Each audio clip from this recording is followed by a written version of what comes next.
Hi everybody! Today I thought I would give you an updated look at my fountain pen collection and my inks that go along with it. And I'm going to make a disclaimer up front and be honest as I normally am and just say that I have in the past gotten, let's just say, less than kind comments on not only videos in general but especially my fountain pens.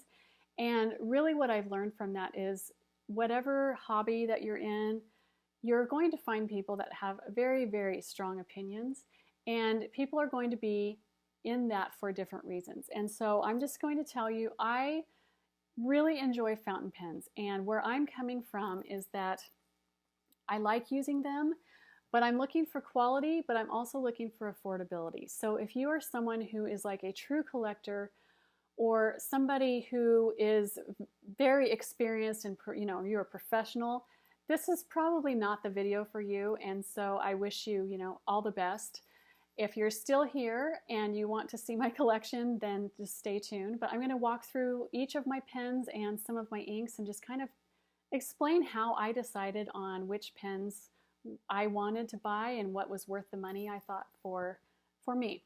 So as you can see, I still have my very favorite all-time pen case. It is still my favorite. I don't think it's ever going to change, honestly. This is the Lihit, L-I-H-I-T Lab Teffa pen case. That's T-E-F-F-A. I've talked about this in multiple videos. I just completely love this thing. It's just the perfect size, basically fits my hand, and it's not too wide, and it's just awesome. Little pockets on the front. Anyway, so let me open this up, and here is my whole pen collection. So one of the things that I have decided with myself is, because I love fountain pens, I want to be able to allow myself, to buy ones that I really enjoy, but not get too out of control with it. And so one of those, I forget what the law is. I always forget what that name is, but you fill the space what you have. And as you can see, I filled my space. And so I'm done. I either have to get rid of some pens now or, make some decisions. I could probably take out my Micron collection here, but I don't want to do that. I kind of want to stick here. As you can see, there's 7 on each side, so that's 14 pens, and that's that's a lot of pens. But this we love fountain pens, so like I said, just what I was trying to say, just find your comfort zone. This is my comfort zone right here. I don't want to get any more than that. So I want to explain, and this is not going to be reviews or in-depth discussion about pens. I'm going to go through really briefly and just kind of talk to you about the pros of the pens and why I decided to buy them. So let me start with this one. This is Lamy, and most of these pens, I've heard them with multiple pronunciations, but I say Lamy on this one. This is the Lamy Vista. Their most popular pen, I would say, is the Lamy Safari, which they're made out of plastic and have a bunch of different colors, and most people gravitate towards that. The Vista, I've heard it called, again, 2 different things. It's either a distributor pen or a demonstrator pen, and all that means is that it's clear. You can see through all of the different parts of the pen as well as the different ink. I have a used up cartridge in here, and I just have not taken that out. As you can see, it's blue. And I haven't put my converter in here yet. But the good thing about this pen is I think when you use different inks, that it feels to me like a different pen. Like for instance, you can see some of my other pens are solid colors and you can't see the ink, but you can change out your ink from anywhere, yellow, purple, pink, green, fluorescent green, and it just feels like a different pen because you're getting a different color down here. So I really, really like that.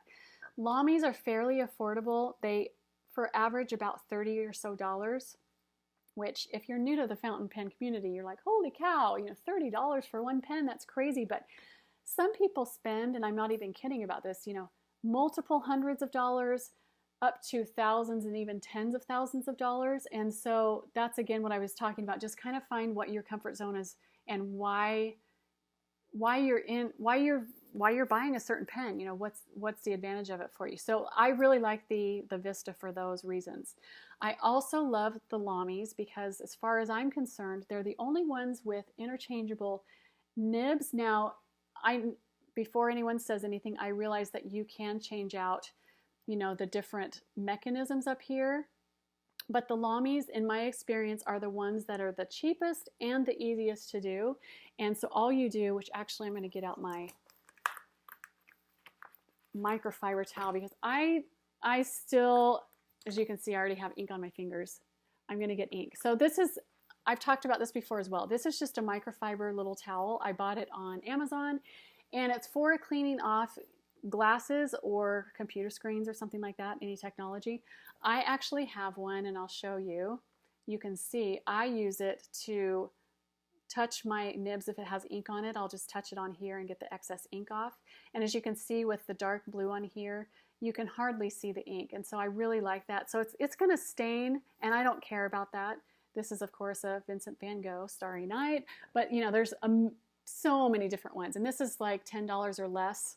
Some of them come with cases and some don't. I bought so many for myself and for other family and friends that, I don't know, it's just kind of a, actually, why am I putting that in there? I'm going to need it. Okay, so let me get back to this. So here's how they come off. As you can see, here's the tip right here, and it's going to be a little bit difficult. It's actually super duper easy, and as you can see, there it is. And then they come in both silver and black tips right here, and they come in 4 different sizes for writing, which is extra fine, fine, medium, and broad. And it's really not this difficult to put back on, except I'm going around my, there we go, my computer stand. Okay, and so then I would just wipe it off just like that, but this doesn't really have anything on there. But you can see how easy that is, and I just love that. They also have calligraphy nibs. I think it's 3 or 4 different sizes, 1.1 through like 1.9 or something like that. So I really love this. I don't foresee myself ever getting rid of any of my Lamys here because of that reason. I think that's just, they're so versatile. You could actually just buy one pen if you wanted to and just buy all the different nib sizes, and then you have like 7 or 8 different pens just with one. And then if you buy the distributor one, then each time you have a different nib and a different ink. So I don't know, that just appeals to me so much. The other Lamy that I bought is the All-Star. And the difference, as you can see, there's no difference as far as the styling is concerned. All the Lamys look the same. The All-Star, the only difference with this is it's made out of, I believe, graphite. So it's a little bit heavier than the other two. The other 2 styles, at least that I'm talking about today, they're both made out of plastic. So this one's a little bit heavier. I do prefer a heavier type of pen. This still is not very heavy though. So you could still buy this even if you prefer like a lightweight pen. This still is completely fine in my opinion. And I just bought this one because I love it that it's metal, and I love this royal blue color. I think that's just stunning. Okay, so then I have 2 Kakunos. Let me see if I can get those out. As you can see, they come in different barrel and lid colors. And these darker gray ones and the white, and then the lid color is actually the ones that change for each one. And I really love these, number one, because they're pretty inexpensive. I don't know if I mentioned, but I think I did, that the Lamys are about in the $30 range. The Kakunos, I think they retail for $20, but on Amazon I was able to get them for about $10, so that is super duper inexpensive. And I'm hoping that this will focus, but the tip on this one, as you can see, let me try and get my hand in there. There we go. It's a smiley face on the tip. I mean, how can you use this pen and be grumpy? I mean, you just can't. You just can't. So that one's a smiley face, and then this one is a winky face. I don't know if you can say that. They're a little bit hard, but anyway, one's a winky face and one's a smiley face, and they are just super duper cute. I love these not only for those 2 reasons, but also I love the size. This is my perfect size of fountain pen. I kind of wish they all would come in this size. This is, I've never seen another fountain pen that's really this size. You either come in like a standard size or this one over here, which I'll get to in a minute. Most fountain pens are not made to post, which means to put the lid on the end like you would a regular pen. And that just, I think it just has to do with the weight to it. But I like these because you can either post them or not post them, and they still feel good. Like I can post this and write with it, and I don't have a problem. Let's turn out the right way. And so I really like that. I just really like that medium size, you know, not too big, not too small size. So I wish that there were more of these. The only drawback to these is it doesn't have a pen clip on it. And then let's go to my Jinhaos, which is Jinhao. Sorry, I had a little brain freeze there. These are from China, and I have kind of mixed emotions about that, but you know, the bottom line is my bottom line, which is how much I'm spending on a pen. These, I don't know how much they retail for, probably in about that $20 range as well, but on Amazon, and even on Jet pens, I think they're $10 or less. The majority of my pens I'm getting for $5. $5! I mean, that's crazy insane. So this is a great, I mean, all of these basically are pretty good starter pens, but these especially, these are all made out of metal. So it's these three right here, all Jinhaos. They're all made out of metal. They do have some plastic ones, but I prefer metal. And they also come with a standard international converter, which something like the Lamy, you have to buy their proprietary cartridges and their converters, which proprietary just means it's their brand and it only fits their brand. So that's kind of annoying. So you have to buy these pens, but then you also have to buy, you know, their brand. So I mean, obviously from a business standpoint, they're going to make more money that way. But with the Jinhaos, they come with that standard international converter. So they also can use the standard cartridges. I prefer to drop my own ink, so I prefer the converters on here. And it's just amazing. Like, that's an amazing deal. A metal fountain pen with an international converter for $5, 10 at the most. I mean, that's just crazy, stupid, cheap. Awesome. So this one is a $5.99, which, as you can see, it's got the style of a Lamy over here. And I really like it. This is one of my favorite colors in the world, red, one of my two, and I just really like it. So here's what that looks like, and then here's what a converter looks like. This is the twist converter, which I actually don't have that popped in, but this is the twist converters. You can see that mechanism moves up and down, and that's what draws your ink in. I prefer this one. I feel like you can get more control and kind of just see your ink better with this one versus the push one, which you actually just push it back and forth like this. I don't think you can see your ink very well, and I don't feel like you can see when you are full. So that's the $5.99. And then this one is the X450 Jinhao. And this is the classic cigar shape. As you can see, it's this beautiful dark red. This is probably my favorite color of red, just this really dark with the gold. Beautiful. I mean, this is $5. So with the Jinhaos, what I've noticed, they only come with a medium nib. I'm pretty sure that you can change them out, but so far I have not done that yet. And then this is the X750, which actually, let me pull this out again. These are basically the same size as far as the height and the width is concerned. They just have a different style, as you can see, which is just the design of them is all, in my opinion. Of course, like I said, I'm not an expert here. So this one, as you can see, is just gorgeous. It's got this shimmery, I think they call this maybe night sky, but it's just beautiful. I completely fell in love with that. So those are my Jinhaos, and I would definitely recommend that. These are probably, well, not probably, they are my heaviest pens. I've heard the majority of people don't like the heavy pens, especially if you have wrist issues. They talk about how it's not good for that. I actually have pretty severe wrist issues, and I guess I'm just a little bit different, but I prefer the heavy pens because for me, the gravity of the pen holding it and just the weight of the pen actually takes off a lot of pressure because the pen kind of moves itself, where instead of like the lightweight pens, I actually have to move my wrists and my fingers, if that makes sense. I don't know. That's just my experience. Again, it is all a personal thing. So that's my first section. So all of these I would definitely recommend. My next section is the Pilot Metropolitan, which this is their new. It's not super new. It's been out for a while, but the Retro Pops. And this is a fantastic pen. As you can see, this is the turquoise dots there. And I just fell in love with this color. I had to have it. As you can see, it's a lot thinner than the Jinhao, but this is also made out of metal. I mean, fantastic bargain again. This is only $15. It does come with a cartridge. If you want a converter, that is sold separately.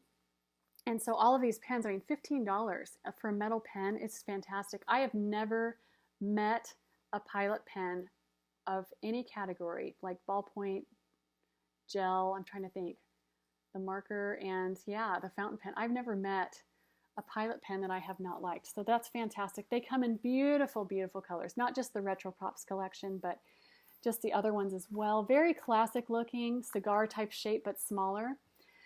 And then this is my Pilot Vanishing Point. In the Western world is what it's called. In the rest of the world where it comes from, it's actually marketed as capless. These have been around for a really, really long time, decades, but they're just becoming popular, I would say, in the past, few years or so in the Western world. But these are pretty unique as a fountain pen because if you haven't seen these work kind of like a ballpoint clicker pen. And this is how this works. So let me do it this way. Okay, so here you have there's a metal part that's on the inside of the pen that covers up the nib.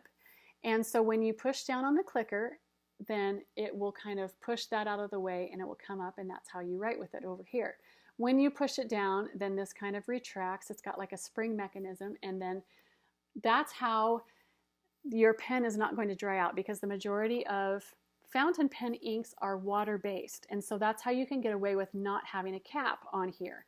Beautiful physics. I'm completely in love with this pen. If I have to choose probably only one pen, actually I'd probably choose this one, which is I'll get to that in a minute because they're both vanishing points. But I have a love-hate relationship with lids.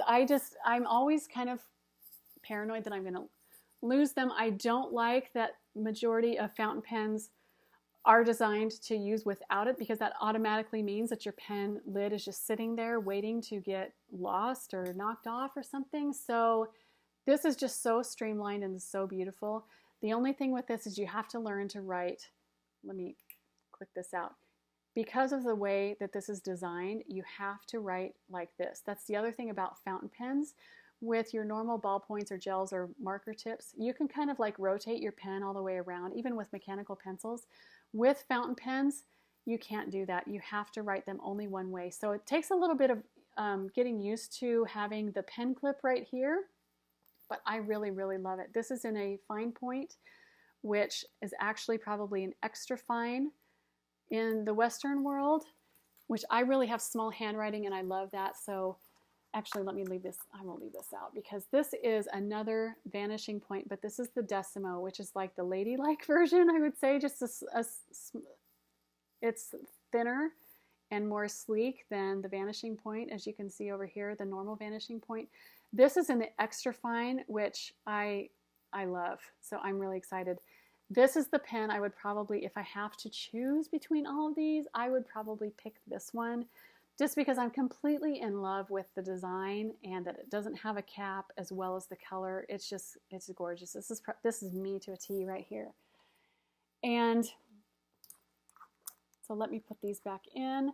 Okay, so these right here are probably my most expensive pens. They retail for $150. And so I'm gonna say right now that not only do I have a limit for my space, I also have a financial limit for myself, and mine is $100. So you're probably thinking, why did I get $150 pens? Well, that's what they retail for, but I was able to find both of these pens on eBay for half price. And so, yeah, I was able to get 2 for 1. So overall, my limit's not $100, it's $100 per pen. So again, I think you just need to come up with whatever your own limit is.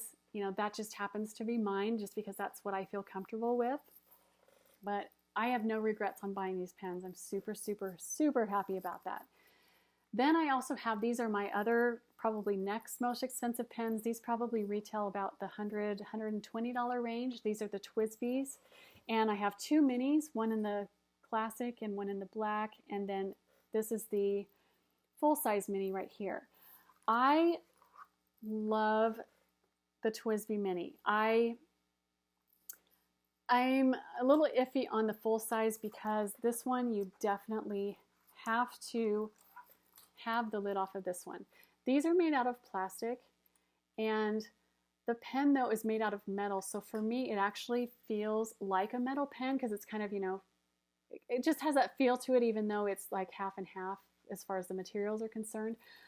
But I love the TWSBIs because they have the built-in converter, not converter, yes. Well, it's the mechanism to drop your own ink. My goodness, it's not, you know what I'm saying. But I don't want to twist it right now, so my ink will come out. This is the only one I really have inked up. I have got a cartridge in one of the other ones, but I love the built-in converter. I just really, really do. Plus it's the twist one.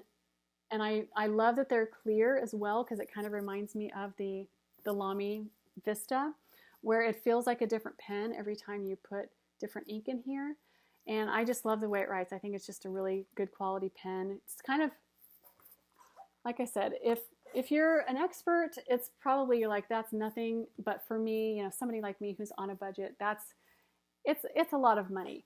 I definitely did not amass this collection in a few months. It's taken me years to do this. I actually, though, prefer the TWSBI Minis. Now, the difference between the full-size one is this is a snap cap and this one's a twist-off cap. So you twist on this one and you twist this one up. So I can show you this one. So this is how you drop your ink, and it's just built in. So this one cannot take any cartridges, but I'm okay with that. So it's just a little bit different. And I don't know why they, you know, all of them don't have the twist lids as well. Well, that just doesn't make sense to me, but whatever. So there's my TWSBI collection. Again, I got these for cheaper on Amazon, probably in that $70 to $75 range. I don't believe I spent any more than that, but anyway, like those. And some of these were gifts as well. And I had, you know, Christmas money and such like that. So not all of this is coming out of just my regular budget. And then my last but not least, hopefully this will focus. There we go. This is the Kaweco Sport. I've also heard it say Kaweco. It's, again, a German pen it has different pronunciations there. Sorry, I'm noticing all the ink I got all over myself. This one is a plastic one, and as you can see, it's mini. It's the smallest one. These mini size pens like this, fountain pens, are actually made. This one twists off. It's not a pull off. These are actually made to write and to be posted. So if that's something that you prefer, I would, you know, definitely go with the Kakunos or the Kawecos right here. If you are kind of like me and are paranoid about your lids, then you're going to want to do something like that, or go with the capless, or also known as the vanishing point there. So the Kaweco, I would say, especially for, this is, you know, still on the cheap end as far as a fountain pen is concerned, but I think the plastic one, this one's about $30-something. Their metal ones run about $80+, and I really like the mint color, which is why I got this one. Plus, you know, I was on a budget, and that's all the money I had. So anyway, this is my fountain pen collection. I'm really happy with it. However, I am going to be making some changes, just because I think that, you know, the more you use fountain pens, and anything really, the more you realize what your preferences are. So my preferences are, of course, going to be metal, the heavier ones, and I'm also, which I know this sounds crazy to say, but I also am leaning towards matching up my pen ink color with my pen. So I've heard of people like that, and I'm like, okay, that you must have a lot of pens then. But really, if you think about it, because I've actually started making a list of all the different colors I use on a regular basis, it's really not that much. I mean, obviously a standard black, which I already have, or a dark blue, which is my favorite all-time color, is a blue-black. I also have a regular blue. And then as far as the other colors like red, blue, or not blue, but red, green, or something like a purple or an orange, that's something I would maybe use for some color coding, but not on an everyday basis. A yellow, which I have over here already, I definitely would use that. I'll show you in just a minute. I've got some yellow highlighter ink that I would use. But if you really think about it, you know, something like this is probably going to be enough. So that's the direction I'm going, is I am going to be getting rid of some of these pens, because I gotta, you know, stick to my space here. So I'll be getting rid of some of my pens, probably just giving away to some friends and family here, as well as, you know, purchasing some other ones based on just what I told you. So on the back here, this is where I have the different tips. So the different, you know, 7 tips that fit into my Lamy right here. I've got in the top pocket, as well as some different converters, because like I said, some are the international standard converters, other are proprietary. Then I've got some different inks. As you can see, my Pilot pens came with some ink there that I haven't inked up yet, and different converters that fit different pens. If you're wondering why with fountain pens, not all of them are inked up. The only one I have inked up right now is, well, I've got a cartridge in this one that I'm using, and then this one. And that's really because you don't want it to clog up your nib if you're not using it on a regular basis. And if you've been following along and seeing some of my other videos, you know that I'm really trying to use up, I have a ton of pens and I'm trying to use up those really low quality pens that I don't really like. My ultimate goal is to get all of my pens down to my fountain pens with the pens that I love, in the colors I love, in the inks that I use the most. So it's going to be a long haul here, but that's my ultimate end vision for my fountain pens and actually my pens in general. So anyway, there's that. And then I still have my blotting paper back here that I cut down, and then I keep my microfiber towel right in there. And so that's how I have it set up. So let me go and I will talk about my inks now, and I'll try and do that quickly. I know this is getting long, but it's a lot to talk about with fountain pens, right? Okay, so the very first thing that I would recommend is a carbon ink, which is a basic black ink, and this is a permanent ink. Most, like I said, fountain pen inks are going to be water-based, which means they're going to smear if you spill something on them. So with a permanent ink like this is going to be awesome for journaling or just regular writing in your planner or anything like that, notes, etc. A lot of artists use this because they use this as their lines, and then they can watercolor over it, and then they don't lose their line on that. So this is a great one to have. I also have my J. Herbin Lidite, which is kind of like if you've seen the coffee or tea staining kind of writing that people use. This is exactly that same color, but I don't drink coffee and I only drink herbal tea, so I'm never going to have that just lying around, and so I actually like it in a bottle like this. So that's the color that you want if you like that look. It's just that beautiful brown color. And I've shown all these either on my Instagram or in other videos, but I'm just showing my whole collection currently. This is another J. Herbin brand. I really love their brand, obviously. They've been around forever. And this is their scented ink collection. As you can see, I love these little bottles like this. They're actually glass bottles, which is awesome. And I like the size because I'll show you in a minute. I've got, sample sizes, and then you've got bottles like this. And depending on how many bottles you have, it could just, you literally would not be able to use them all up in your lifetime. So I think this is the perfect size of, not too much ink, but not too little. And so these are just scented inks, which I love that. I smell everything. I have a really sensitive nose, so that's just something that, I don't know, that's just my thing. This is another J. Herbin brand, and these are pigmented inks, which means not water-based, obviously. And these are so thick that you can only really use these with a glass dip pen, which actually I don't have in front of me. But you wouldn't want to put these in your regular fountain pens because they would probably clog it all up. But I love the metallics on this. This has got, copper, silver, gold, platinum, that kind of thing. So that's really cool. This is a diamine or diamine. Like I said, there's different, people pronounce it different ways. This is autumn oak, and this is, I'm not an orange person normally, but as you can see, this is kind of like a beautiful orangey brown. It's just a beautiful, like a fall type of orange leaf color. And I just thought this would be cool to have because sometimes you just want to mix it up a little bit. So anyway, I bought that. And honestly, I should have probably bought this as a sample, but that was like when I was first looking for inks, different colors of inks, and so I didn't. But that's what I would recommend, is to do that. But something like, your basic brown or black, I would go ahead and buy the bottles for that. This is the Noodler's Firefly. This is actually glow-in-the-dark ink, and I've mentioned this, I just adore anything to do with glow-in-the-dark. When I found out there was a glow-in-the-dark ink, oh my gosh, yeah, I had to have the whole bottle. And this is what I have inked up right now in my, I should have showed you this before, in my full-size TWSBI right here. And I use that because you know, it's invisible, nobody can see it. I use this when I have to get some feelings out in one of my journals, and you can't see it unless you shine a black light on it. So there's some examples, and there's some beautiful, like all of these inks, you can go online and see some really beautiful examples of how people use them. Now this one, I've shown this before. This is my J. Herbon 1670 line. So let me get these all out. So I've got the Blue Ocean, the Emerald, the Stormy Gray, and the Rouge, and these are cool because they've got glitter on the bottom. Now these kind of specialty inks, you have to have a broader nib, so at least a medium, if not a broad nib or a calligraphy nib, in order to see like these metallic kind of effects there. You can see the metal a little bit better. So that's just something to keep in mind when you're looking for, you know, just different pens and nib sizes in your inks, is depending on, you know, the qualities of the ink, and you just shake this up. The qualities of your ink depends on, you know, the nib size that you use, etc.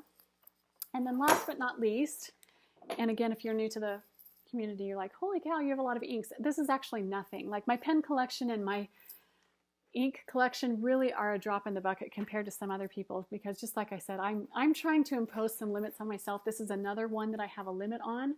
This is a test tube holder that I just got on Amazon, and as you can see, you probably can't see, but it's 50 spaces, so I'm 5 shy. I've got 45 samples.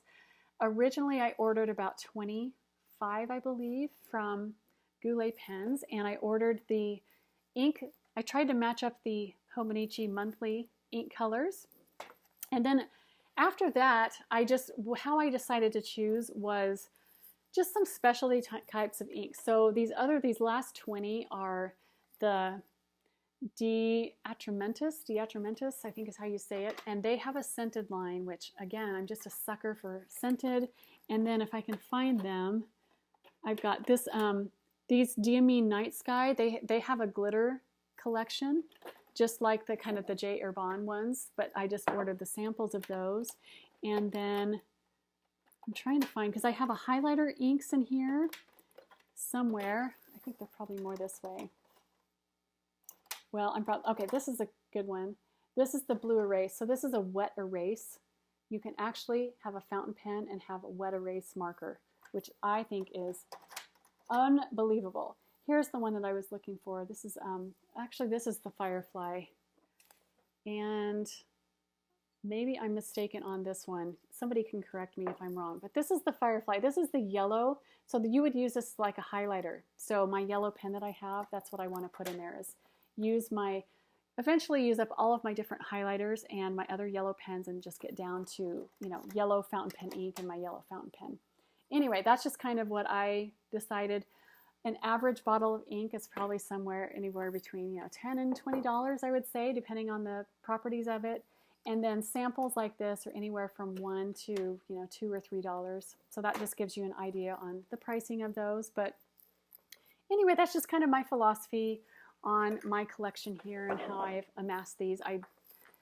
Like I said, I do have some plans on changing things up a little bit, but not too crazy. I'm going to stick to my philosophy and my values as far as I'm concerned, but I really love using fountain pens, which you guys can probably all understand. So anyway, thank you so much for watching, and I will talk to you again soon.